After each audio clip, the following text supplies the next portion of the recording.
For today's video mga kapalangga ay magluluto po tayo ng chicken apritada para ulam pang hapunan. So ayan, mag-isa po tayo ng sibuyas, tsaka garlic, tsaka ilagay na rin natin yung manok pagka brown na po yung garlic tsaka sibuyas.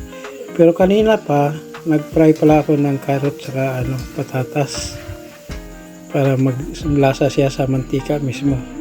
So ayan, nilagyan ko na ng tomato sauce. Tsaka yung carrot tsaka patatas, pinag-isa ko sa green peas kasi malambot na yung green peas.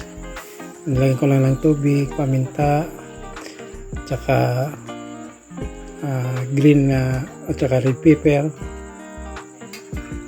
Nung malambot na ang manok, tsaka ko nilagay yung carrot, tsaka patatas, tsaka yung green peas. Tsaka nilagyan ko ng konting palapot na cornstarch. Kung walang cornstarch, pwede yun din yung harina. So ayan na po, luto na po ang chicken apritada. Tsaka dinagdagan ko rin pala to ng hotdog para lalong mas malasa siya. So salamat sa pag-views mga kapalangga. Have a good day.